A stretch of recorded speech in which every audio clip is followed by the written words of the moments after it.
ಶ್ರೀ ಗುರುಭ್ಯೋ ನಮಃ. ಆತ್ಮೀಯ ಎಲ್ಲ ನನ್ನ ವೀಕ್ಷಕರಿಗೆ ನಮಸ್ಕಾರ. ಮದುವೆ ಆಗುತ್ತದೆ ಎನ್ನುವುದು ಜಾತಕದಲ್ಲಿ ನೋಡುವುದು ಒಂದು ವಿಚಾರ. ಆದರೆ ಮದುವೆ ಆದ ನಂತರ ಆ ವ್ಯಕ್ತಿ ನಿಜವಾಗಿಯೂ ಎಷ್ಟು ಸಂತೋಷವಾಗಿದ್ದಾನೆ, ಆ ಮನೆಯಲ್ಲಿ ಎಷ್ಟು ನೆಮ್ಮದಿಯಾಗಿ ಜೀವಿಸ್ತಾ ಇದ್ದಾನೆ, ಎಷ್ಟು ನೆಮ್ಮದಿ ಸಿಗುತ್ತೆ, ಸಂಗಾತಿಯಿಂದ ಮಾನಸಿಕ ಬೆಂಬಲ ಎಷ್ಟಿದೆ, ಮದುವೆ ನಂತರ ಮನೆ ಮತ್ತು ಕುಟುಂಬ ಮತ್ತು ಆಸ್ತಿ ಮತ್ತು ಮನಃಶಾಂತಿ ಹೇಗಿರುತ್ತೆ ಅನ್ನೋದು ನಾವು ತಿಳ್ಕೋಬೇಕು ಅಂತಂದರೆ ನವಾಂಶವನ್ನು ನಾವು ನೋಡಲೇಬೇಕಾಗುತ್ತದೆ. D1ನಲ್ಲಿ 4ನೇ ಭಾವ ಹೇಳುವಂಥದ್ದು, ಲಗ್ನದಿಂದ 4ನೇ ಮನೆ D1ನಲ್ಲಿ ಏನು ಹೇಳುತ್ತೆ? ನಿಮ್ಮ ಮನೆಯ ಬಗ್ಗೆ ಹೇಳುತ್ತೆ. ನೀವು ಯಾವ ರೀತಿ ಮನೆ ಕಟ್ತೀರಾ, ನಿಮ್ಮ ಮನೆಯ ಶಾಂತಿ ಯಾವ ರೀತಿ ನೆಲೆಸಿರುತ್ತೆ, ಅದು ಜನರಲ್ ಆಗಿ ನಿಮ್ಮ ಮನೆ ಬಗ್ಗೆ ಹೇಳುತ್ತೆ.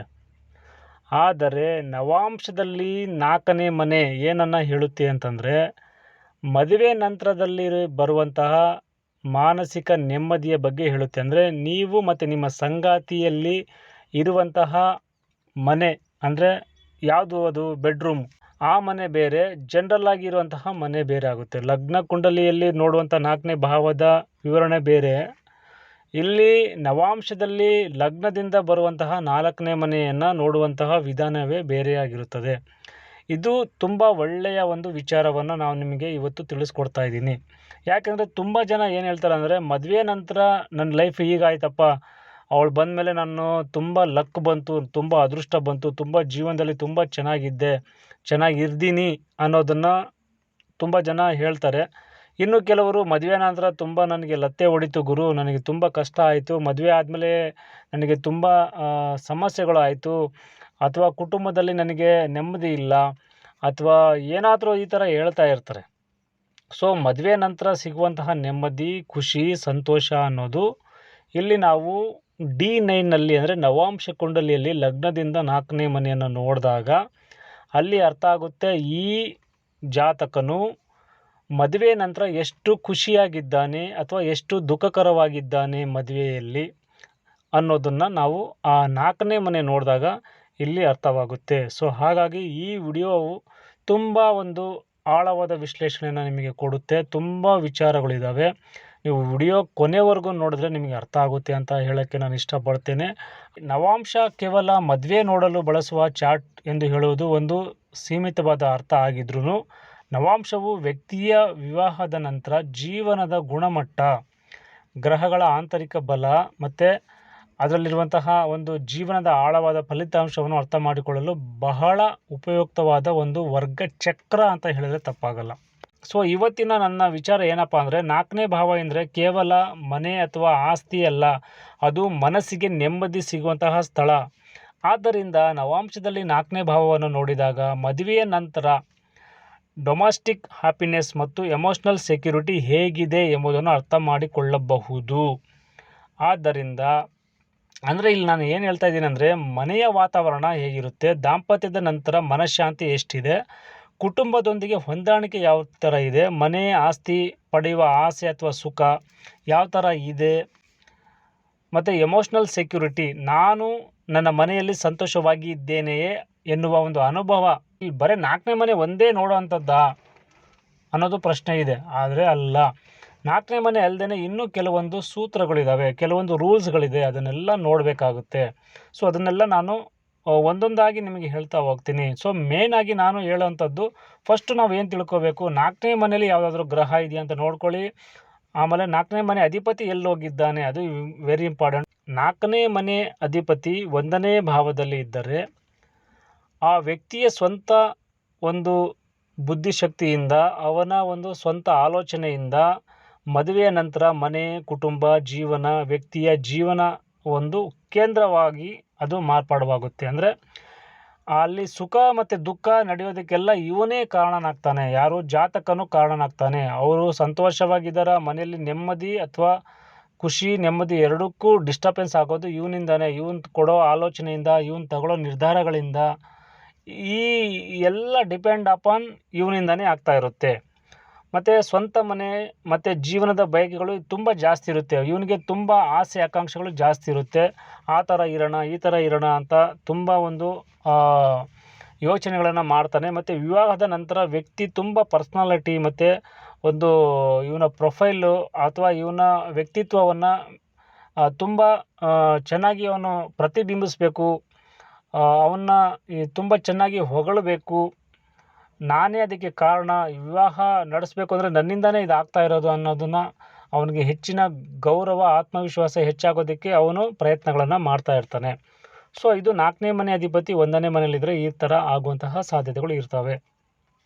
ಅದೇ 4ನೇ ಮನೆ ಅಧಿಪತಿ ಏನಾದರೂ 2ನೇ ಭಾವದಲ್ಲಿದ್ದರೆ ಇಲ್ಲಿ ಫ್ಯಾಮಿಲಿ ವ್ಯಾಲ್ಯೂ ತುಂಬ ಜಾಸ್ತಿ ಇರುತ್ತೆ. ಮತ್ತು ಸೇವಿಂಗ್ಸು, ಫೈನಾನ್ಷಿಯಲ್ ಸ್ಟೆಬಿಲಿಟಿಗೆ ಇದು ತುಂಬ ಹತ್ತಿರ ಕೊಡುವಂತಹ ಒಂದು ಅಂಶವಾಗಿದೆ. ಸೊ ಹಾಗಾಗಿ ಇವನು ಯಾವಾಗಲೂ ಅಲ್ಲಿ ಅವನಿಗೆ ನೆಮ್ಮದಿ ಸಿಗಬೇಕು ಅಂತಂದರೆ ಅಲ್ಲಿ ಮನಿ ವೆರಿ ಇಂಪಾರ್ಟೆಂಟ್ ಆಗುತ್ತೆ. ಮದುವೆ ಜೀವನದಲ್ಲಿ ಎಲ್ಲಿ ಖರ್ಚಾಗ್ತಾ ಇದೆ, ಎಲ್ಲಿ ನಷ್ಟ ಆಗ್ತಾ ಇದೆ, ಎಲ್ಲಿ ಅವನಿಗೆ ಸೇವಿಂಗ್ಸ್ ಆಗ್ತಾ ಇದೆ ಅನ್ನೋದು ತುಂಬ ಗಮನ ಇವನು ಹರಿಸ್ತಾನೆ, ತುಂಬ ಗಮನ ಇಡ್ತಾನೆ. ಕುಟುಂಬ ಜೀವನಕ್ಕೆ ಹಣಕಾಸಿನ ಸ್ಥಿರತೆ ತುಂಬ ಮುಖ್ಯವಾಗುತ್ತೆ ಇವರಿಗೆ, ಈ ಜಾತಕದವರಿಗೆ. ಹಾಗಾಗಿ ಕುಟುಂಬದಲ್ಲಿ ಸಂಸ್ಕಾರ, ವ್ಯಾಲ್ಯೂ ಪ್ರಮುಖ ಪಾತ್ರವನ್ನು ವಹಿಸುತ್ತೆ. Very important. ನಾಜೂಕಾಗಿ ತುಂಬ ಸಂಸ್ಕಾರವಾಗಿ ಇರಬೇಕು ಅನ್ನೋದನ್ನು ತುಂಬ ಎಕ್ಸ್ಪೆಕ್ಟೇಷನ್ ಮಾಡ್ತಾರೆ ಇವರು. ಸೊ ಹಾಗಾಗಿ ಇವರ ನೆಮ್ಮದಿ ಎಲ್ಲಡಗಿದೆಯಪ್ಪ ಅಂತಂದರೆ ಈ ಜಾತಕರು ಅಂದರೆ 4ನೇ ಮನೆ ಅಧಿಪತಿ 2ನೇ ಮನೆಗೆ ಹೋಗಿರೋರಿಗೆ ಇವರು ತುಂಬ ಅಂದರೆ ಟ್ರೆಡಿಷ್ನಲ್ ವ್ಯಾಲ್ಯೂನ ತುಂಬ ನೋಡ್ತಾರೆ. ಟ್ರೆಡಿಷ್ನಲ್ ಆಗಿರಬೇಕು, ಸಂಸ್ಕಾರವಾಗಿರಬೇಕು, ಮತ್ತು ಸೇವಿಂಗ್ಸ್ ಮತ್ತು ಫ್ಯಾಮಿಲಿಯಲ್ಲಿ ತುಂಬ ಸೆಕ್ಯೂರಿಟಿ ಸಿಗ್ಬೋದು ಅಂತ ಇವರು ಮುಂದಾಲೋಚನೆ ತುಂಬ ಮಾಡ್ತಾರೆ. ಮದುವೆ ನಂತರ ಕುಟುಂಬ ನಿರ್ಮಾಣದ ಕಡೆ ತುಂಬ ಗಮನ ಹೆಚ್ಚಾಗಿ ಹರಿಸ್ತಾರೆ. ಸೊ ಹಾಗಾಗಿ ನಾವು ಉದಾಹರಣೆ ನೋಡೋದಾದರೆ ಆ ವ್ಯಕ್ತಿಗೆ ನಮ್ಮ ಮನೆ ಚೆನ್ನಾಗಿರಬೇಕು, ನಾವು ಹಣ ಉಳಿತಾಯ ಮಾಡಬೇಕು, ಕುಟುಂಬ ಒಟ್ಟಾಗಿ ಇರಬೇಕು ಅಂದರೆ ಇವರು ಜಾಯಿಂಟ್ ಫ್ಯಾಮಿಲಿನ ತುಂಬ ಇಷ್ಟಪಡ್ತಾರೆ 2ನೇ ಮನೆ 4ನೇ ಮನೆ ಕನೆಕ್ಷನ್ ಬಂದರೆ. ಸೊ ಹಾಗಾಗಿ ಮತ್ತು ವೈವಾಹಿಕ ಸಂತೋಷ ಒಂದು ಪ್ರಮುಖ ಭಾಗವಾಗಿ ಇವರು ನೋಡುವಂಥದ್ದು. ಪ್ರಮುಖವಾಗಿ ವೆರಿ ಇಂಪಾರ್ಟೆಂಟ್ ಆಗಿ ಇವರು ತುಂಬ ಪ್ರೀತಿಸ್ತಾರೆ ಕುಟುಂಬವನ್ನು ಅಂತ ಬರುತ್ತೆ. ಅಲ್ಲಿ ಗ್ರಹಗಳು ಯಾವ ರೀತಿ ಕನೆಕ್ಟ್ ಆಗಿದೆ ಅದರ ಮೇಲೆ ಹೋಗುತ್ತೆ. ಬಟ್ ನಾನು ಹೇಳ್ತಾ ಇರೋದು ಇದೊಂದು ಇಂಡಿಕೇಶನ್ ಆಗ್ಬೋದು ಅಂತ ನಾನು ಇಲ್ಲಿ ಹೇಳ್ತಾ ಇರೋಂಥದ್ದು. ಸೊ ಹಾಗಾಗಿ ಅಲ್ಲಿ 4ನೇ ಮನೆ ಅಧಿಪತಿ 2ನೇ ಮನೆಗೆ ಹೋದ್ಮೇಲೆ ಆ ಗ್ರಹ ಯಾವುದಾಗಿದೆ, ಆ ಗ್ರಹ ಯಾವುದಿದೆ, ದೃಷ್ಟಿ ಯಾವುದಿದೆ ಅನ್ನೋದ್ರ ಮೇಲೆ ಫೈನಲೈಸ್ ಮಾಡಬೇಕಾಗುತ್ತೆ. ಸೊ ಹಾಗಾಗಿ ಇಲ್ಲಿ 4ನೇ ಮನೆ ಅಧಿಪತಿ 3ನೇ ಭಾವದಲ್ಲಿ ಹೋದರೆ ಸೊ ಇಲ್ಲಿ ಕಮ್ಯುನಿಕೇಷನ್ ಬಹಳ ಮುಖ್ಯವಾಗುತ್ತೆ. ಇವರ ನೆಮ್ಮದಿಗೆ ಅಥವಾ ಇವರ ಸಂತೋಷಕ್ಕೆ, ದುಃಖಕ್ಕೆ ಕಮ್ಯುನಿಕೇಷನ್ನೇ ತುಂಬ ಇಂಪಾರ್ಟೆಂಟ್ ಆಗುತ್ತೆ ಆ ವ್ಯಕ್ತಿಗೆ. ಅದನ್ನು ಅವನು ತುಂಬ ಗಮನ ಕೊಡಬೇಕಾಗುತ್ತೆ. ಇಲ್ಲಿ ಗಂಡ ಹೆಂಡತಿ ನಡುವೆ ಮಾತುಕತೆ ಅನ್ನೋದು ವೆರಿ ಇಂಪಾರ್ಟೆಂಟ್ ಆಗುತ್ತೆ. ಅವರ ಮಾತು ಆಮೇಲೆ ಅವರ ಕಮ್ಯುನಿಕೇಷನ್ ಅನ್ನೋದು ತುಂಬಾ ವೆರಿ ಇಂಪಾರ್ಟೆಂಟ್ ಆಗುತ್ತೆ. ಮತ್ತು ಮ್ಯೂಚುವಲ್ ಎಂಗೇಜ್ಮೆಂಟ್ ಇದ್ದರೆ ತುಂಬ ಸಂತೋಷ ಹೆಚ್ಚಾಗುತ್ತೆ. ಮತ್ತು ಪ್ರಯಾಣ, ಸ್ಥಳ ಬದಲಾವಣೆಗಳು ಇರಬಹುದು. ಈ ಥರ ಮಾಡ್ಕೊಂಡಿದ್ರೆ ಅವರಿಗೆ ತುಂಬ ನೆಮ್ಮದಿ ಸಿಗುತ್ತೆ, ಸಂತೋಷ ಸಿಗುತ್ತೆ. ಮತ್ತು ಇವರಿಗೆ ನೇಬರ್ಸ್ ಆಗಿರ್ಬೋದು, ಮತ್ತು ಇವರಿಗೆ ಬ್ರದರ್ಸ್, ಸಿಸ್ಟರ್ಸು ವಿಚಾರಗಳು ತುಂಬ ಡೊಮೆಸ್ಟಿಕ್ ಲೈಫ್ ಮೇಲೆ ಪರಿಣಾಮ ಬೀರಬಹುದು. ಸೊ ಇವರ ನೆಮ್ಮದಿಗೆ ಅಥವಾ ಇವರ ಸಂತೋಷಕ್ಕೆ ಅಥವಾ ಇವರ ದುಃಖಕ್ಕೆ ಇವರು ಕಾರಣಗಳಾಗುವಂಥದ್ದು ಸಾಧ್ಯತೆಗಳು ಇರ್ತವೆ. ಅದು ಗ್ರಹ ಯಾವುದಾಗಿದೆಯೋ, ಯಾವ ಪಾಪ ದೃಷ್ಟಿ ಇದೆಯೋ ಅದ್ರ ಮೇಲೆ ಡಿಪೆಂಡ್ ಆಗುತ್ತೆ. ಮುಖ್ಯವಾಗಿ ಇಲ್ಲಿ ಗಮನಿಸಬೇಕಾಗಿರೋದು ಏನಪ್ಪ ಅಂತಂದರೆ ಇಲ್ಲಿ ಮದುವೆಯ ಸಂತೋಷಕ್ಕೆ ಪ್ರೀತಿಗಿಂತಲೂ ಕಮ್ಯುನಿಕೇಷನ್ ಒಂದು ದೊಡ್ಡ ಕೀ ಆಗಬಹುದು ಅನ್ನೋದು ಇಲ್ಲಿ ಅರ್ಥ ಮಾಡ್ಕೋಬೇಕು. ಅದೇ ರೀತಿ 4ನೇ ಮನೆ ಅಧಿಪತಿ 4ನೇ ಭಾವದಲ್ಲಿದ್ದರೆ ನವಾಂಶ ಕುಂಡಲಿಯಲ್ಲಿ 4ನೇ ಅಧಿಪತಿ ತನ್ನದೇ ಭಾವದಲ್ಲಿ ಇರೋದ್ರಿಂದ 4ನೇ ಭಾವದ ವಿಷಯಗಳು ಬಲಗೊಳ್ಳಬಹುದು. ಸೊ ಅದು ಶುಭ ದೃಷ್ಟಿ ಇದ್ದು ಅಲ್ಲಿ 7ನೇ ಮನೆಯೂ ತುಂಬ ಚೆನ್ನಾಗಿದ್ದರೆ ಇದು ತುಂಬ ಚೆನ್ನಾಗಿರುತ್ತೆ. ಅಂದರೆ ಇಲ್ಲಿ ವಿಶೇಷವಾಗಿ ಗ್ರಹ ಸ್ವರಾಶಿಯಲ್ಲಿರೋದು, ಮಿತ್ರ ರಾಶಿಯಲ್ಲಿರೋದು, ಅದು ಉಚ್ಚನಾಗಿರೋದು ಉತ್ತಮ ಸ್ಥಿತಿಯಲ್ಲಿ ಕಂಡು ಬಂದರೆ ಸೊ ಈ ಸೂಚನೆಗಳು ಸಿಗ್ಬೋದು. ಅಂದರೆ ಏನೆಲ್ಲ ಸೂಚನೆಗಳು ನಿಮಗೆ ಕಂಡು ಬರ್ಬೋದು ಅಂತಂದರೆ ಡೊಮೆಸ್ಟಿಕ್ ಕಂಫರ್ಟು ಅಂದರೆ ತುಂಬ ಸಂತೋಷವಾದ ಒಂದು ದಾಂಪತ್ಯ ಜೀವನ, ಮತ್ತು ಒಂದು ಕುಟುಂಬದ ಮೇಲೆ ಹೆಚ್ಚು ಆಸಕ್ತಿ ಬರಬಹುದು. ಪ್ರಾಪರ್ಟಿ ಅಥವಾ ಹೋಮ್ ರಿಲೇಟೆಡ್ ಹ್ಯಾಪಿನೆಸ್ಗಳು ಹೆಚ್ಚಾಗಿ ಲಭಿಸ್ಬೋದು, ಹೆಚ್ಚಾಗಿ ಕ್ರಿಯೇಟ್ ಆಗ್ಬೋದು. ಮತ್ತು ಫ್ಯಾಮಿಲಿಯಲ್ಲಿ ತುಂಬ ಮನಃಶಾಂತಿಗೆ ಒಂದು ಪ್ರಾಮುಖ್ಯತೆ ಇವರು ತುಂಬ ಕೊಡ್ತಾರೆ. ನನಗೆ ಏನಪ್ಪ ನಾನು ನೆಮ್ಮದಿಯಾಗಿರಬೇಕು, ಕಷ್ಟನೋ ಸುಖನೋ ಗೊತ್ತಿಲ್ಲ, ಕಂಫರ್ಟ್ ಬಗ್ಗೆ ಇವರು ತುಂಬ ಆಲೋಚನೆ ಮಾಡ್ತಾರೆ. ಸೊ ನಾನು ನನ್ನ ಫ್ಯಾಮಿಲಿನ ಹೇಗೆ ನೋಡ್ಕೋಬೇಕು ಅನ್ನೋದನ್ನು ತುಂಬ ಚೆನ್ನಾಗಿ ಅರ್ಥ ಮಾಡ್ಕೊತಾರೆ. ಕಂಫರ್ಟ್ ಬಗ್ಗೆ ತುಂಬ ಆಲೋಚನೆ ನೋಡ್ತಾರೆ. ಆ ಫ್ಯಾಮಿಲಿಗೆ ಏನು ಬೇಕು ಅನ್ನೋದನ್ನು ಇವರು ತುಂಬ ಆಲೋಚನೆ ಮಾಡ್ತಾರೆ. ವಿವಾಹದ ನಂತರ ಮನೆಯಲ್ಲಿ ನೆಮ್ಮದಿ ಪಡೆಯುವ ತುಂಬ ಬಯಕೆ ಇವರಿಗೆ ಇರ್ತದೆ. ಸೊ ಹಾಗಾಗಿ ಇಲ್ಲಿ ವೆರಿ ಇಂಪಾರ್ಟೆಂಟು ಪಾಪಗ್ರಹದ ತೀವ್ರ ಪೀಡೆ ಇದ್ದರೆ ಇದು ಸ್ವಲ್ಪ ಬದಲಾಗಬಹುದು. ಸೊ ಇದು ಇಂಡಿಕೇಶನ್ ಕೊಡುತ್ತೆ. ಅದ್ರ ಜೊತೆಗೆ ಕೆಲವೊಂದು ರೂಲ್ಸ್ಗಳನ್ನು, ಸೂತ್ರಗಳನ್ನು ಅರ್ಥ ಮಾಡಿಕೊಂಡು ಆ ಒಂದು ಇದರಲ್ಲೂ ಗ್ರಹಗಳು ಚೆನ್ನಾಗಿತ್ತಪ್ಪ ಅಂತಂದರೆ ಸೊ ಇದು ಒಂದು ಒಳ್ಳೆಯ ಕಾಂಬಿನೇಷನ್ ಅಂತಲೇ ಹೇಳ್ಬೋದು. ಇನ್ನು 4ನೇ ಮನೆ ಅಧಿಪತಿ 5ನೇ ಭಾವದಲ್ಲಿ ಇದ್ದರೆ, ಸೊ ಇಲ್ಲಿ 5ನೇ ಮನೆನ ನಾವು ಸಂತೋಷದ ಭಾವ ಅಂತ ಕರಿತೀವಿ, 4ನೇ ಮನೆ ಸುಖವನ್ನು ಭಾವ ಅಂತ ಕರಿತೀವಿ. ಇಲ್ಲಿ ಎರಡೂ ಸೇರಿಕೊಂಡ್ರೆ ಫ್ಯಾಂಟಾಸ್ಟಿಕ್ ಒಂದು ಕಾಂಬಿನೇಷನ್ ಅಂತಲೇ ಹೇಳ್ಬೋದು ಇದು. ಯಾಕೆಂದರೆ ಮಕ್ಕಳಿಂದ ತುಂಬ ಸಂತೋಷ ಸಿಗುವಂಥದ್ದು, ಕುಟುಂಬದೊಂದಿಗೆ ಒಂದು ಕ್ವಾಲಿಟಿ ಟೈಮ್ನ ಇವರು ಸ್ಪೆಂಡ್ ಮಾಡ್ತಾರೆ, ತುಂಬ ಎಂಟರ್ಟೈನ್ಮೆಂಟ್ ಆಗಿ ಇವರು ಕಾಲ ಕಳೀತಾರೆ. ಪ್ರೀತಿ ಮತ್ತು ಒಂದು ಅಫೆಕ್ಷನ್ ಅನ್ನೋದು ತುಂಬ, ಬಾಂಡಿಂಗ್ ಅನ್ನೋದು ತುಂಬ ಜಾಸ್ತಿ ಆಗುತ್ತೆ. ಆಮೇಲೆ ಹ್ಯಾಬೀಸು, ಕ್ರಿಯೇಟಿವಿಟಿ, ಆ್ಯಕ್ಟಿವಿಟೀಸು ತುಂಬ ಚೆನ್ನಾಗಿ ಇರ್ತದೆ. ಕುಟುಂಬದ ಸಂತೋಷದಲ್ಲಿ ಮಕ್ಕಳ ಪಾತ್ರ ವೆರಿ ಇಂಪಾರ್ಟೆಂಟ್ ಆಗುತ್ತೆ. ಸೊ ಅದು ನೆಗೆಟಿವ್ ಆಗಿರ್ಬೋದು, ಪಾಸಿಟಿವ್ ಆಗಿರ್ಬೋದು, ಮತ್ತು ಅವರ ಒಂದು ಬುದ್ಧಿವಂತಿಕೆ ಅನ್ನೋದು ಇಲ್ಲಿ ಮ್ಯಾಟ್ರ್ ಆಗುತ್ತೆ. ತುಂಬ ಬುದ್ಧಿವಂತರ ಥರ ಫೋರ್ಸ್ ಕೊಡೋದು, ತೋರಿಸ್ಕೊಳ್ಳೋದು, ಅಥವಾ ಅದರಿಂದನೇ ಪ್ರಾಬ್ಲಮ್ ಆಗೋದು, ಸೊ ಇದೆಲ್ಲ ಕಾರಣ ಆಗ್ಬೋದು. ಇಂತಹ ವಿಷಯಗಳು ಅಲ್ಲಿ ನಾವು ಕಾಣ್ತೀವಿ.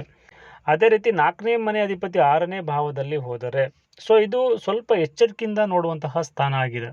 ಯಾಕಪ್ಪ ಅಂತಂದರೆ ಇಲ್ಲಿ ವೆರಿ ಇಂಪಾರ್ಟೆಂಟು, ಡೊಮೆಸ್ಟಿಕ್ ಪೀಸ್ಗಾಗಿ ಎಫರ್ಟ್ ಬೇಕಾಗಬಹುದು. ದಿನನಿತ್ಯದ ರೆಸ್ಪಾನ್ಸಿಬಿಲಿಟಿ ಜಾಸ್ತಿ ಆಗುತ್ತೆ. ಯಾಕೆಂದರೆ 6ನೇ ಮನೆ ಡೈಲಿ ರೊಟೀನ್ ಲೈಫ್ ಅಂತ ಕರಿತೀವಿ.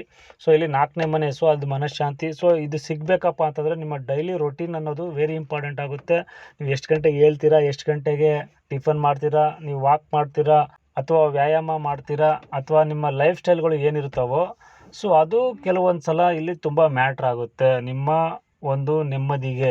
ಸೊ ಇದು ವೆರಿ ಇಂಪಾರ್ಟೆಂಟು. ನಿಮ್ಮ ರೂಟೀನ್ ಬಗ್ಗೆ ತುಂಬ ಕೇರ್ಫುಲ್ಲಾಗಿ ಇಲ್ಲಿ ನೋಡ್ಕೋಬೇಕಾಗುತ್ತೆ. ಮತ್ತು ಕೆಲಸ ವಿಚಾರದಲ್ಲಿ ಫ್ರಿಕ್ಷನ್ ಅನ್ನೋದು ಇರುತ್ತೆ. ಅಂದರೆ ನೀನು ಆ ಕೆಲಸ ಮಾಡು, ನಾನು ಈ ಕೆಲಸ ಮಾಡ್ತೀನಿ, ನೀನು ಏನು ಕೆಲಸನೇ ಮಾಡಲ್ಲ ಮನೆಗೆ, ಎಲ್ಲ ನಾನು ಒಬ್ಬಳೇ ಮಾಡಬೇಕು, ನೀನು ಬರೀ ಹೊರಗಡೆ ದುಡಿತೀಯ, ನಾನು ಒಳಗಡೆ ದುಡಿತೀನಿ. ಬಟ್ ಈ ಥರ ಫ್ರಿಕ್ಷನ್ಗಳು ಜಾಸ್ತಿ ಆಗುತ್ತೆ ಫ್ಯಾಮಿಲಿ ಲೈಫಲ್ಲಿ.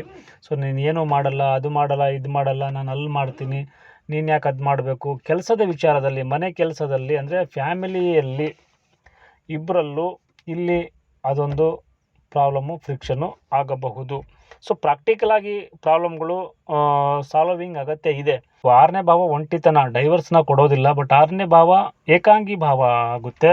ಯಾಕಂದರೆ 7ನೇ ಭಾವಕ್ಕೆ ವ್ಯಯಭಾವ 6ನೇ ಭಾವ ಆಗಿರೋದ್ರಿಂದ ಒಂಟಿಯಾಗಿ, ಏಕಾಂಗಿಯಾಗಿ ಇರುವಂತಹ ಸಾಧ್ಯತೆಗಳು ಇರೋದ್ರಿಂದ ಇಲ್ಲಿ 6ನೇ ಭಾವ ಸಮಸ್ಯೆ ಅಂತ ತೋರಿಸಿದ್ರೂ ಸಮಸ್ಯೆನ ಎದುರಿಸುವಂಥ ಸಾಮರ್ಥ್ಯವನ್ನು ಸಹ ಅಲ್ಲಿ ನಾವು ಯಾವ ಥರ ಇದೆ ಅನ್ನೋದನ್ನು ನೋಡ್ಕೋಬೇಕು. ಸಮಸ್ಯೆ ಅಂತ ಒಂದೇ ತೋರಿಸಲ್ಲ, ಆ ಸಮಸ್ಯೆಯನ್ನು ಹೇಗೆ ಎದುರಿಸ್ಕೋಬೇಕು, ಯಾವ ಥರ ಅದನ್ನು ನಾವು ಸಾಲ್ವ್ ಮಾಡ್ಕೋಬೇಕು ಅನ್ನೋದನ್ನು ಅಲ್ಲಿರುತ್ತೆ. ಓಕೆ, ಇವಾಗ ರೋಗ ಇದೆ ಅಂದಮೇಲೆ ಔಷಧಿನೂ ಇರುತ್ತೆ ಅಲ್ವಾ. ಪ್ರಪಂಚದಲ್ಲಿ ಪ್ರತಿಯೊಂದು ರೋಗಕ್ಕೂ ಔಷಧಿ ಕಂಡುಹಿಡಿದಿದ್ದಾರೆ. ಸೊ ಅಲ್ಲೇ ರೋಗ ಬರುತ್ತೆ, ಸೊ ಔಷಧಿನೂ ಅಲ್ಲೇ ಇರುತ್ತೆ. ಸೊ ಹಾಗಾಗಿ ಅದನ್ನು ಇಲ್ಲಿ ಅರ್ಥ ಮಾಡ್ಕೋಬೇಕು ಜಾತಕದಲ್ಲಿ ನಾವು.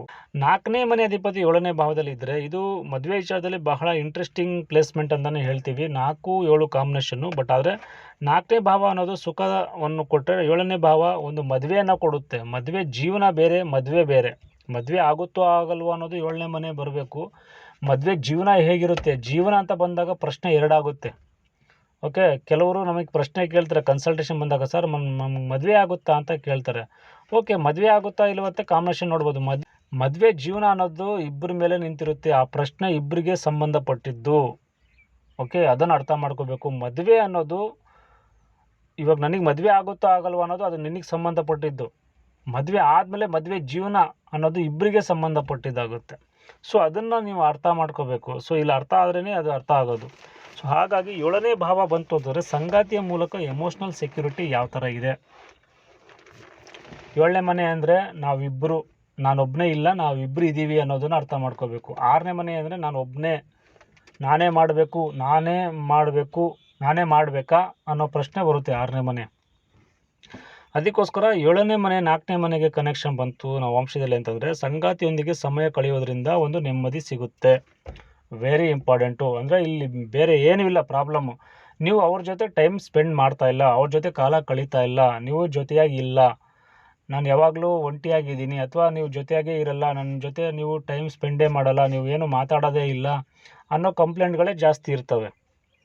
ಒಟ್ಟಿಗೆ ಮನೆ ನಿರ್ಮಿಸುವಂತಹ ಆಸೆ ಇರುತ್ತೆ. ಒಟ್ಟಾಗಿ ಮಾಡಬೇಕು, ನಾವು ಜೊತೆಯಾಗಿ ಹೋಗ್ಬೇಕು, ಎಲ್ಲೇ ಹೋದರೂ ಜೊತೆಯಾಗಿ ಹೋಗಬೇಕು, ಜೊತೆಯಾಗಿ ಇರಬೇಕು, ಏನೇ ನಿರ್ಧಾರ ತಗೊಂಡ್ರೂ ಈಕ್ವಲಾಗಿ ಮಾಡಬೇಕು. ಈಕ್ವಾಲಿಟಿ ಅನ್ನೋದು ಜಾಸ್ತಿ ಬರುತ್ತೆ ಏಳನೇ ಮನೆ. ಅದು ಯಾವಾಗ ಮಿಸ್ ಆಗುತ್ತೋ ಆವಾಗ ಅಲ್ಲಿ ಕ್ಲಾಶಸ್ ಆಗುತ್ತೆ. ಸೊ ಇದು ವೆರಿ ಇಂಪಾರ್ಟೆಂಟು. ಅಂದರೆ ಇಲ್ಲಿ ಸಪೋರ್ಟಿಂಗ್ ಸ್ಪೌಸ್ ಇದ್ದರೆ ಡೊಮೆಸ್ಟಿಕ್ ಹ್ಯಾಪಿನೆಸ್ ಬಹಳ ಹೆಚ್ಚಾಗಬಹುದು ಅನ್ನೋದು ಅರ್ಥ ಮಾಡ್ಕೋಬೇಕು. ಸೊ ಆದ್ದರಿಂದ ಏಳನೇ ಮನೆ ಅಧಿಪತಿ ಮತ್ತು ಅದರ ಸ್ಥಿತಿ ಇಲ್ಲಿ ನಾವು ನೋಡಿಕೊಂಡ್ರೆ ತುಂಬ ಚೆನ್ನಾಗಿ ಅಲ್ಲಿ ಕಾಂಬಿನೇಷನ್ ಏನು ಇದೆಯಪ್ಪ ಅಂತ ನಮಗೆ ಅರ್ಥ ಆಗೋಗುತ್ತೆ. ಸೊ ಹಾಗಾಗಿ ನೆಕ್ಸ್ಟ್ ಬರುವಂಥದ್ದು 4ನೇ ಮನೆ ಅಧಿಪತಿ 8ನೇ ಭಾವದಲ್ಲಿದ್ದರೆ ಇದು ಒಂದು ವಿಚಿತ್ರವಾದ ಒಂದು ಅಥವಾ ಒಂದು ಕೇರ್ಫುಲ್ಲಾಗಿ ನೋಡುವಂಥ ಒಂದು ಸ್ಥಾನವಾಗಿದೆ. ಯಾಕೆ ಅಂತಂದರೆ ಇದು ಡೀಪ್ ಟ್ರಾನ್ಸ್ಫಾರ್ಮೇಷನ್ ಅನ್ನೋದು ನಾವು ಇಲ್ಲಿ ಕರೆಕ್ಟಾಗಿ ಅರ್ಥ ಮಾಡ್ಕೋಬೇಕು. 8ನೇ ಮನೆ ಬತ್ತು ಅಂತಂದರೆ ತುಂಬ ಸ್ವಲ್ಪ ಜಾಗ್ರತೆ ವಹಿಸಬೇಕು. ಅಲ್ಲಿ ಏನಿದೆ, ಯಾವ ಥರ, ಅದು ಎಷ್ಟರ ಮಟ್ಟಿಗೆ ನಮಗೆ ಅಲ್ಲಿ ಸಮಸ್ಯೆ ಕೊಡಲ್ವಾ, ಅದು ನಮಗೇನಾದರೂ ಅದು ಉಲ್ಟವಾಗಿ ಏನಾದರೂ ಬೇರೆ ಥರ ಏನಾದರೂ ಹೋಗುತ್ತಾ. ಯಾಕಂದರೆ ಕೆಲವರು ರಾಜಯೋಗ ಅಂತ ಹೇಳ್ತಾರೆ, ವಿಪರೀತ ರಾಜಯೋಗಕ್ಕೆ ಹೋಗ್ಬಿಡುತ್ತೆ. ಸೊ ಹಂಗಾಗೋಂಥ ಸಾಧ್ಯತೆ ಇರುತ್ತೆ. ಸೊ ಹಾಗಾಗಿ ಇಲ್ಲಿ 4ನೇ ಮನೆ ಅನ್ನೋದು 8ನೇ ಮನೆಗೆ ಹೋಯ್ತು ಅಂತಂದರೆ ಮದುವೆ ನಂತರ ಎಮೋಷ್ನಲ್ ಟ್ರಾನ್ಸ್ಫಾರ್ಮೇಷನ್ ಅನ್ನೋದು ಒಂದು ಬದಲಾವಣೆ ದೃಷ್ಟಿಕೋನ ಅನ್ನೋದು ಬೇರೆ ರೀತಿ ಆಗುತ್ತೆ. ಅಂದರೆ ನಾವು ಏನು ಅಂದ್ಕೊಳ್ತೀವಿ ಆ ಥರ ಆಗೋಲ್ಲ. ಅವನು ಒಳ್ಳೆಯವನು, ಅವಳು ಒಳ್ಳೆಯವಳು ಅಂತ ನಾವು ಅಂದ್ಕೊಂಡಿರ್ತೀವಿ, ಬಟ್ ಬೇರೆ ಮ್ಯಾಟ್ರೇ ಅಲ್ಲಿ ನಡೀತಾ ಇರುತ್ತೆ. ಸೊ ಅದು ನಮಗೆ ಅರ್ಥ ಆಗೋಲ್ಲ. ಅದು ಅರ್ಥ ಆಗೋಷ್ಟೊತ್ತಿಗೆ ಲೈಫ್ ಎಕ್ಕುಟ್ಟು ಹೋಗಿರುತ್ತೆ. ಸೊ ಹಾಗಾಗಿ ಇದು ವೆರಿ ಕೇರ್ಫುಲ್ಲಾಗಿ ನೋಡ್ಕೋಬೇಕು. 8ನೇ ಮನೆ ಬತ್ತು ಅಂತಪ್ಪ ಅಂತಂದರೆ ನಾವು ತುಂಬ ಹುಷಾರಾಗಿರಬೇಕು. ಮೋಸ ಹೋಗೋದು ಜಾಸ್ತಿ. ಯಾಕಂದರೆ 8ನೇ ಮನೆ ಮೋಸ ಹೋಗೋದು, 8ನೇ ಮನೆ ಅಂತಂದ್ರೇ ತುಂಬಾ ಬದಲಾವಣೆಗಳು ಹೆಚ್ಚಾಗಿರ್ತವೆ. ಸೊ ನಾವು ಅಂದ್ಕೊಂಡಂಗೆ ಇರಲ್ಲ, ನಾವು ಬೇರೆ ರೀತಿ ಇರುತ್ತದು. ಹಾಗಾಗಿ ಇಲ್ಲಿ ಟ್ರಸ್ಟ್ ಅನ್ನೋದು ವೆರಿ ಇಂಪಾರ್ಟೆಂಟ್ ಆಗುತ್ತೆ. ಯಾಕೆಂದರೆ ಇಲ್ಲಿ ನಾವು ನಂಬ್ತೀವಲ್ಲ, ಅದು ವೆರಿ ಇಂಪಾರ್ಟೆಂಟ್ ಆಗುತ್ತೆ. ನಾವು ಏನು ನಂಬಿರ್ತೀವಿ ಅದು ಉಲ್ಟಾ ಆಗಿರುತ್ತೆ. ಹಾಗಾಗಿ ಅತ್ತೆ ಅಥವಾ ಮಾವ, ಸಂಗಾತಿಯ ಕುಟುಂಬದ ಕೆಲವು ವಿಷಯಗಳ ದಾಂಪತ್ಯದ ಮೇಲೆ ಪರಿಣಾಮ ಬೀರುವಂತಹ ಸಾಧ್ಯತೆಗಳು ಸಹ ಇರ್ತವೆ. ಸೊ 4ನೇ ಮನೆ 8ನೇ ಮನೆ ಸೇರಿತು ಅಂತಂದ್ರೆ ಆ ನೆಮ್ಮದಿ ಹಾಳಾಗುತ್ತೆ. ಮದುವೆ ನಂತರ ನೆಮ್ಮದಿಯಾಗಿ ಇಲ್ಲ ಅಂತಲೇ ಅರ್ಥ. ಓಕೆ, ಶುಭ ದೃಷ್ಟಿ ಇದ್ದರೆ ಸ್ವಲ್ಪ ಓಕೆ, ಬಟ್ ಅದು ಇತ್ತು ಅಂತಂದರೆ ಮದುವೆ ನಂತರ ನೆಮ್ಮದಿ ಅನ್ನೋದು ತುಂಬ ಪ್ರಮಾಣ ಕಮ್ಮಿ ಇರುತ್ತೆ. ಸೊ ಅದೇ ರೀತಿ ನಾವು 4ನೇ ಮನೆ ಅಧಿಪತಿ 9ನೇ ಮನೆಗೆ ಹೋಯ್ತಪ್ಪ ಅಂತಂದರೆ ಇಲ್ಲಿ 9ನೇ ಮನೆ ಬಂದು ಕುಟುಂಬದ ಆಶೀರ್ವಾದ, ಜೀವನದ ಮೌಲ್ಯಗಳು ಮನಃಶಾಂತಿಯಿಂದ ಸಿಗಬಹುದು. ಯಾಕಂದರೆ ಕುಟುಂಬದಲ್ಲಿರುವಂತಹ ಸ್ಪಿರಿಚುವಲ್ ಆಗಿದ್ದರೆ ಕುಟುಂಬದವರು ಅಥವಾ ಗುರುಗಳು ಅಥವಾ ಸಂಸ್ಕಾರ ಅನ್ನೋದು ವೆರಿ ಇಂಪಾರ್ಟೆಂಟ್ ಆಗುತ್ತೆ. ಧರ್ಮ ಅನ್ನೋದು ವೆರಿ ಇಂಪಾರ್ಟೆಂಟ್ ಆಗುತ್ತೆ. ಇಲ್ಲಿ ಪಾಪಗ್ರಹಗಳ ಒಂದು ದೃಷ್ಟಿಯ ಥರ ಇದ್ದರೆ ಅದು ಹಾಳು ಮಾಡ್ಬೋದು. ಯಾಕಂದರೆ ನಿಮ್ಮ ಸ್ಪಿರಿಚುವಲಿಟಿ ಅನ್ನೋದು ಅಂದರೆ ಜೀವನದ ಮೌಲ್ಯಗಳು ವೆರಿ ಇಂಪಾರ್ಟೆಂಟ್ ಆಗುತ್ತೆ. ಸೊ ಇವುಗಳ ಮೂಲಕ ನಿಮಗೆ ನೆಮ್ಮದಿ ಸಿಗುತ್ತೆ ಅಂತ ಇದು ಹೇಳುತ್ತೆ. ಮದುವೆ ನಂತರ ಸ್ಪಿರಿಚುವಲ್ ಗ್ರೋತ್ ಅಥವಾ ತಾತ್ವಿಕ ಚಿಂತನೆಗಳು ಹೆಚ್ಚಾಗ್ಬೋದು, ಧಾರ್ಮಿಕ ಚಿಂತನೆಗಳು ಹೆಚ್ಚಾಗ್ಬೋದು, ತಾತ್ವಿಕ ಅಥವಾ ತತ್ವಶಾಸ್ತ್ರಗಳು ಅಥವಾ ಈ ಥರ ಸ್ಪಿರಿಚುವಲ್ ಆಗಿ ಇವರು ಗ್ರೋತ್ ಆಗ್ಬೋದು ಅಂತ ಇದು ಹೇಳುತ್ತೆ. ಸೊ ಅಲ್ಲಿಂದ ಅವರಿಗೆ ಮನಃಶಾಂತಿ ಸಿಗುತ್ತೆ ಅಂತ ಇದು ಸೂಚನೆ ಕೊಡ್ತಾ ಇದೆ. ಸೊ 4ನೇ ಮನೆ ಅಧಿಪತಿ 10ನೇ ಮನೆಗೆ ಹೋದರೆ ಇದು ಬಹಳ ಮುಖ್ಯ. ಯಾಕಂದರೆ 4ನೇ ಮನೆ ಅನ್ನೋದು ಇಲ್ಲಿ ನಾವು ಮನೆ ಅಂತ ಹೇಳಿದ್ರು 10ನೇ ಮನೆ ಕೆರಿಯರ್. ಆದ್ದರಿಂದ ಮನೆಯ ಸುಖ ಮತ್ತು ವೃತ್ತಿ ಜೀವನ ಒಂದಕ್ಕೊಂದು ನೇರವಾದ ಸಂಪರ್ಕ ಇರೋದ್ರಿಂದ ಸೊ ಇದನ್ನು ನಾನು ಯಾಕೆ ಹೇಳ್ತಾ ಇದ್ದೀನಿ ಅಂದರೆ 7ನೇ ಭಾವದಿಂದ 4ನೇ ಮನೆ 10ನೇ ಮನೆ ಆಗುತ್ತೆ. ಸೊ ಇದು ವೆರಿ ಕೇರ್ಫುಲ್ಲಾಗಿ ನೋಡಬೇಕು. ಅದಕ್ಕೋಸ್ಕರ ಇದು very important. So career success ಅನ್ನೋದು, ಫ್ಯಾಮಿಲಿ ಕಂಫರ್ಟ್ ಅನ್ನೋದು, ಇಲ್ಲಿ ಸಂಗಾತಿಯ ಸಪೋರ್ಟ್ ಅನ್ನೋದು ಕೆರಿಯರಿಗೆ ತುಂಬಾ ಜಾಸ್ತಿ ಇರಬೇಕು. ಸೊ ಇಲ್ಲಿ ಬರೋಂಥದ್ದೇ ಪ್ರಾಬ್ಲಮ್ಮು ಕೆರಿಯರ್ ಬಗ್ಗೆನೇ. ಇವ್ರು ನೆಮ್ಮದಿಯಾಗಿರಬೇಕು ಅಂದರೆ ಇವ್ರ ಕೆರಿಯರ್ ಲೈಫ್ ಚೆನ್ನಾಗಿದ್ದರೆ ಇವ್ರು ನೆಮ್ಮದಿಯಾಗಿರ್ತಾರೆ. ಮದುವೆ ಜೀವನ ಚೆನ್ನಾಗಿ ಹೋಗ್ಬೇಕಾದ್ರೆ ಕೆರಿಯರ್ ಲೈಫು ಚೆನ್ನಾಗಿರಬೇಕು. ಕೆರಿಯರ್ ಲೈಫು ಅಷ್ಟೇ ಇಂಪಾರ್ಟೆಂಟ್ ಆಗುತ್ತೆ. ನಿನಗೆ ಒಳ್ಳೆ ಕೆಲಸ ಸಿಕ್ತು, ಒಳ್ಳೆ ಸಂಬಳ ಬರ್ತಾಯಿದೆ, ಕೆಲಸದಲ್ಲಿ ಏನೂ ಪ್ರಾಬ್ಲಮ್ ಇಲ್ಲ ಅಂದರೆ ಮದುವೆ ಜೀವನನೂ ಚೆನ್ನಾಗಿ ನಡ್ಕೊಂಡೇ ಹೋಗ್ತಾ ಇರುತ್ತೆ. ಅಲ್ಲಿ ಪ್ರಾಬ್ಲಮ್ ಅಂತ ಇಲ್ಲಿ ಇನ್ನೂ ಹೆಚ್ಚಾಗುತ್ತೆ. ಅಲ್ಲಿರೋ ಪ್ರಾಬ್ಲಮ್ ಇಲ್ಲ ಇಲ್ಲಿ ಮನೆಗೆ ತೋರಿಸ್ತಾರೆ. ಕೆಲಸದಲ್ಲಿರೋಲ್ಲ ಒತ್ತಡ ಎಲ್ಲ ಮನೆಗೆ ತಂದು ಹಾಕ್ತಾ ಇರ್ತಾರೆ. ಸೊ ಇದು ಪ್ರಾಬ್ಲಮ್ ಬರ್ತದೆ. ಸೊ ಹಾಗಾಗಿ ಇಲ್ಲಿ ಪ್ರಪೋಷನ್ ಅನ್ನೋದು ವೆರಿ ಇಂಪಾರ್ಟೆಂಟ್ ಆಗುತ್ತೆ. ಅದು ವರ್ಕ್ ಲೈಫ್ ಅನ್ನೋದು ಬ್ಯಾಲೆನ್ಸಿಂಗ್ ಬಹಳ ಮುಖ್ಯ ಆಗುತ್ತೆ. ನಿಮ್ಮ ಕೆಲಸಕ್ಕೂ ನಿಮ್ಮ ಮನೆಯಲ್ಲಿರುವಂತಹ ಮದುವೆ ಜೀವನದ ಮನೆಗೂ ಲಿಂಕ್ ಇದೆ. ಅದಕ್ಕೋಸ್ಕರ ಅದನ್ನು ನೀವು ಅರ್ಥ ಮಾಡ್ಕೋಬೇಕು. ಸೊ ಹಾಗಾಗಿ ಅದೇ ರೀತಿ 4ನೇ ಮನೆ ಅಧಿಪತಿ 11ನೇ ಭಾವದಲ್ಲಿದ್ದರೆ ಇದು ವೆರಿ ಒಂದು ಬೆಸ್ಟ್ ಕಾಂಬಿನೇಷನ್ ಅಂತಲೇ ಹೇಳ್ತೀವಿ. ಯಾಕಂದರೆ ಮದುವೆ ನಂತರ ತುಂಬ ಗೇನ್ ಆಗೋವಂಥದ್ದು ಮತ್ತು ಹೋಮ್ ಪ್ರಾಪರ್ಟಿ ಮೂಲಕ, ಸ್ಪೌಸಿನ ಫ್ಯಾಮಿಲಿ ನೆಟ್ವರ್ಕ್ ಮೂಲಕ ಬೆನಿಫಿಟ್ ಆಗೋದು ಮತ್ತು ನಿಮ್ಮ ಡಿಸೈರ್ ಫುಲ್ಫಿಲ್ಮೆಂಟ್ ಆಗೋದು, ಸೋಷಿಯಲ್ ಸರ್ಕಲ್ ಮೂಲಕ ಸಪೋರ್ಟ್ ಸಿಗುವಂಥದ್ದು, ಕುಟುಂಬದ ಆರ್ಥಿಕ ಬೆಳವಣಿಗೆ, ಈ ಥರ ಸೂಚನೆಗಳು ನಿಮಗೆ ಬರಬಹುದು. ಒಟ್ಟಾರೆಯಾಗಿ 11ನೇ ಮನೆ ಬರೋದು ತುಂಬಾ ಒಳ್ಳೆಯ ವಿಚಾರ.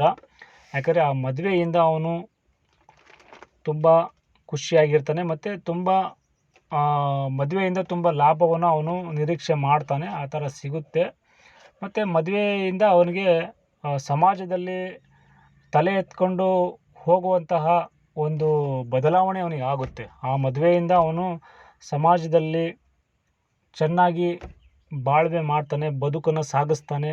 ಒಂದು ಫ್ರೆಂಡ್ ಸರ್ಕಲಲ್ಲಿ, ಒಂದು ಸೋಷಿಯಲ್ ಮೀಡಿಯಾದಲ್ಲಿ, ಒಂದು ಮದುವೆಯಿಂದನೇ ಅವನಿಗೆ ಒಂದು ನೆಮ್ಮದಿ ಸಿಗುತ್ತೆ. ಆ ಮದುವೆ ಯಾವಾಗ ಆಗುತ್ತಪ್ಪ ಅಂತ ಅವನು ಕಾಯ್ತಾ ಇರ್ತಾನೆ. ಆ ಮದುವೆಯಿಂದನೇ ಅವನಿಗೆ ನೆಮ್ಮದಿ ಸಿಗೋದು. ಅವನಿಗೆ ಎಲ್ಲಿ ಸಂತೋಷ ಇದೆ ಅಂತಂದರೆ ಮದುವೆಯಿಂದ ಸಂತೋಷ ಇದೆ ಅಂತ ಈ ಕಾಂಬಿನೇಷನ್ ಹೇಳುತ್ತೆ. ಇಲ್ಲಿ ಇನ್ನೊಂದೇನಪ್ಪ ಅಂದರೆ ಅವನಿಗೆ ನೆಮ್ಮದಿ ಸಿಗೋದು ಮದುವೆ ಆದಮೇಲೇ ಅಂತ ಬರುತ್ತೆ 11ನೇ ಮನೆ. ಯಾಕಂದರೆ ಅವನಿಗೆ ಸುಖ ನೆಮ್ಮದಿ ಸಿಗುವಂಥದ್ದು ಮದುವೆ ಆದ ನಂತರ ಅಂತ ಹೇಳ್ತಾರೆ. ಮದುವೆಗೆ ಮುಂಚೆ ನಾನು ತುಂಬ ಚೆನ್ನಾಗಿದೆ, ಮದುವೆ ಆದಮೇಲೆ ನೀನು ಕಟ್ಕೊಂಡ್ಮೇಲೆ ನನಗೆ ಈ ಗತಿ ಬಂತು, ಆ ಥರ ಬಂತು ಅಂತ ಕೆಲವರು ತುಂಬ ಆಡ್ಕೊಳ್ತಾರೆ, ಈ ಥರ ಡೈಲಾಗ್ ಹೊಡಿತಾ ಇರ್ತಾರೆ. ಆದರೆ ಇದು ಉಲ್ಟಾ ಕೇಸು. ಮದುವೆಗೆ ಮುಂಚೆ ತುಂಬ ಕಷ್ಟಪಡ್ತಾ ಇರ್ತಾರೆ, ತುಂಬ ಒಂದು ಎಲ್ಲರೂ ಕಣ್ಣಿಗೆ ಇವರು ಏನೋ ಒಂಥರ ಕಾಣ್ತಾ ಇರ್ತಾರೆ. ಇನ್ನೂ ಮದುವೆ ಆಗಿಲ್ವಾ, ಇವನಿಗೆ ಮದುವೆ ಎಲ್ಲ ಆಗ್ತದೆ, ಇವನಿಗೆ ಮದುವೆನೇ ಆಗಲ್ಲ ಅಂತೆಲ್ಲ ತುಂಬ ಜನ ಆಡ್ಕೊತಾ ಇರ್ತಾರೆ. ಆದರೆ ಈ ಕಾಂಬಿನೇಷನ್ ಇತ್ತು ಅಂತಂದರೆ ಮದುವೆ ನಂತರ ಇವನಿಗೆ ತುಂಬಾ ಬೆನಿಫಿಟ್ ಆಗುತ್ತೆ. ಮದುವೆ ಅನ್ನೋದು ಇವನ ಲೈಫಲ್ಲಿ ವೆರಿ ಒಂದು ದೊಡ್ಡ ರೋಲ್ ಅಂತಲೇ ಹೇಳ್ಬೋದು. ಸಮಾಜದಲ್ಲಿ ತುಂಬಾ ಒಂದು ಹೆಸರು ಅಥವಾ ಒಂದು ತುಂಬ ಒಳ್ಳೆಯ ವಿಚಾರವು ಇವನ ಜೀವನದಲ್ಲಿ ನಡೆಯುತ್ತೆ. ಮದುವೆ ಅನ್ನೋದು ಇವನ ಜೀವನದಲ್ಲಿ ವೆರಿ ಇಂಪಾರ್ಟೆಂಟು. ಮದುವೆ ಮತ್ತು ನೆಮ್ಮದಿ ಎರಡೂ ಇವನಿಗೆ, ಮದುವೆ ನಂತರ ನೆಮ್ಮದಿ ಅನ್ನೋದು ಇವನಿಗೆ ತುಂಬ ಚೆನ್ನಾಗಿ ಹುಡ್ಕೊಂಡು ಬರುತ್ತೆ ಅಂತ ಹೇಳ್ಬೋದು. ಇದು ಒಳ್ಳೆ ಕಾಂಬಿನೇಷನ್ನು. ಅದೇ ರೀತಿ ನವಾಂಶದಲ್ಲಿ 4ನೇ ಮನೆ ಅಧಿಪತಿ ಏನಾದರೂ 12ನೇ ಭಾವದಲ್ಲಿ ಹೋದಾಗ ಇದು ಪ್ರೈವಸಿ ಅನ್ನೋದು ವೆರಿ ಇಂಪಾರ್ಟೆಂಟ್ ಆಗುತ್ತೆ ಈ ಕಾಂಬಿನೇಷನ್ಗೆ. ಅಂದರೆ ಪ್ರೈವೇಟ್ ಲೈಫ್ ಅಂತಂದರೆ ನನಗೆ ಇದು ಬೆಡ್ರೂಮ್ ಪ್ರೈವೇಟ್ ಮ್ಯಾರಿಡ್ ಲೈಫ್ ಆಗುತ್ತೆ. ಮತ್ತು ಎಕ್ಸ್ಪೆನ್ಷನ್ ಆನ್ ಹೋಮ್ ಅಂತಲೇ ಹೇಳ್ಬೋದು. ಸ್ಪಿರಿಚುವಲ್ ಇನ್ನರ್ ಪೀಸ್ ಅಂತ ಹೇಳ್ತೀವಿ. ಕೆಲವೊಮ್ಮೆ ಮನೆ ಕುಟುಂಬದಿಂದ ದೂರವಿರುವಂಥ ಅನುಭವ, ಇದು ದೂರದ ಸ್ಥಳದಲ್ಲಿ ವಾಸ ಆಗುವಂಥದ್ದು. ವಾಸ ಇದ್ದರೆ ಇವರಿಗೆ ನೆಮ್ಮದಿ ಸಿಗುತ್ತೆ ಮದುವೆ ಆದಮೇಲೆ, ಅಥವಾ ಸ್ಪಿರಿಚುವಲ್ ಆಗಿದ್ದರೆ ಇವರಿಗೆ ಮದುವೆ ನಂತರ ನೆಮ್ಮದಿ ಸಿಗುವಂಥದ್ದು ಈ ಒಂದು ಸೂಚನೆ ಕೊಡುತ್ತೆ. ಸೊ ಹೀಗಾಗಿ ಇಲ್ಲಿ ನಾವು ಕೊನೆಯದಾಗಿ ಅರ್ಥ ಮಾಡ್ಕೋಬೇಕಾಗಿರೋದು ಏನಪ್ಪ ಅಂದರೆ ನವಾಂಶದ 4ನೇ ಮನೆ ಅಧಿಪತಿ ಯಾವ ಭಾವದಲ್ಲಿದೆ ಅನ್ನೋದು ಒಂದು ಇಂಡಿಕೇಷನ್ ಅನ್ನೋದು ಅರ್ಥ ಮಾಡ್ಕೋಬೇಕು.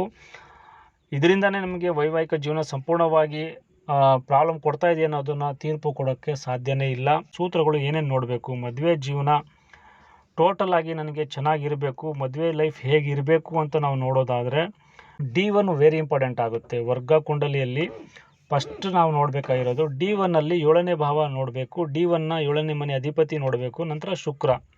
ಪುರುಷ ಜಾತಕದಲ್ಲಿ ಗುರುನೂ ಸಹ ನಾವು ಪರಿಗಣನೆ ತಗೋಬೇಕಾಗುತ್ತೆ. ಪುರುಷನ ಜಾತಕದಲ್ಲಿ ವೆರಿ ಇಂಪಾರ್ಟೆಂಟು ಶುಕ್ರ, ಮತ್ತು ಹೆಣ್ಣಿನ ಜಾತಕದಲ್ಲಿ ವೆರಿ ಇಂಪಾರ್ಟೆಂಟು ಗುರು.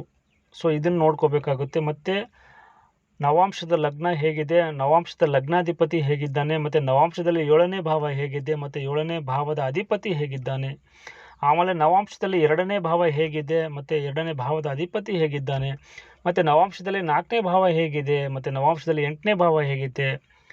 ಇದರ ಜೊತೆಗೆ ಉಪಪಾದ ಲಗ್ನ ಇದನ್ನು ಸಹ ತಗೊಂಡು ನೋಡಿದ್ರೆ ಪ್ರಾಬ್ಲಮ್ ಎಲ್ಲಿದೆ ಮದುವೆಯಲ್ಲಿ, ಇದೆಲ್ಲ ಕಾಂಬಿನೇಷನ್ನ ನಾವು ನೋಡಬೇಕಾಗುತ್ತೆ. ಸೊ ಎಲ್ಲೆಲ್ಲಿ ಏನೇನು ಯಾವ್ಯಾವ ಕಾಂಬಿನೇಷನ್ ಹೇಗಿದೆ ಅನ್ನೋದನ್ನು ಇಲ್ಲಿ ತಿಳ್ಕೊಂಡ್ರೆ 7ನೇ ಭಾವ ಹೇಗಿದೆ ಅನ್ನೋದು ನೋಡ್ಕೋಬೇಕು. ಮದುವೆ ಆಗುತ್ತೋ ಆಗಲ್ವೋ, ನನಗೆ ಎಂಥವ್ರು ಸಿಗ್ತಾರೆ, ಯಾವ ಥರ ಸಿಗ್ತಾರೆ ಅನ್ನೋದು ತಿಳ್ಕೊಬೇಕು. 4ನೇ ಮನೆ ಏನು ಹೇಳುತ್ತೆ, ಮದುವೆ ನಂತರ ನಾನು ಎಷ್ಟು ಖುಷಿಯಾಗಿದ್ದೀನಿ, ಖುಷಿಯಾಗಿಲ್ಲ ಅನ್ನೋದನ್ನು ಒಂದು ಸೂಚನೆ ಇಂಡಿಕೇಶನ್ ಕೊಡುತ್ತೆ 4ನೇ ಮನೆ. ಇನ್ನು ನಿಮಗೆ ನವಾಂಶದ ಬಗ್ಗೆ ಹೆಚ್ಚಿನ ಮಾಹಿತಿ ಬೇಕಾದಲ್ಲಿ, ಅಂದರೆ ನವಾಂಶವನ್ನು ಹೇಗೆ ಉಪಯೋಗಿಸಬೇಕು, ನವಾಂಶದಲ್ಲಿ ಯಾವ ರೀತಿ ನೋಡಬೇಕು, ನವಾಂಶ ಅಂದರೆ ಏನು, ಈ ರೀತಿ ಎಲ್ಲ ಪ್ರಶ್ನೆಗಳಿಗೆ ಹಲವು ವಿಚಾರಗಳನ್ನು ನಾನು ನನ್ನ ಒಂದು ಚಾನಲಲ್ಲಿ ಹೇಳಿದ್ದೇನೆ. ಎಲ್ಲ ವಿಡಿಯೋಗಳು ಇದ್ದಾವೆ, ನೀವು ಹೋಗಿ ಹುಡುಕಿದ್ರೆ ಸಿಗುತ್ತೆ ವಿಡಿಯೋಗಳು. ನವಾಂಶದ ಬಗ್ಗೆ ಸುಮಾರು ವಿಡಿಯೋಗಳು ಮಾಡಿದ್ದೀನಿ, ನೀವು ಅಲ್ಲಿ ಹೋಗಿ ಚೆಕ್ ಮಾಡಿ ನೋಡಿ, ಇನ್ನೂ ಚೆನ್ನಾಗಿ ನಿಮಗೆ ಅರ್ಥ ಆಗುತ್ತೆ ಅಂತ ಹೇಳ್ತಾ ಇವತ್ತಿನ ಈ ಕಾರ್ಯಕ್ರಮನ ಮುಗಿಸ್ತಾ ಇದ್ದೀನಿ. ಎಲ್ಲರಿಗೂ ಒಳ್ಳೆಯದಾಗಲಿ. ನಮಸ್ಕಾರ.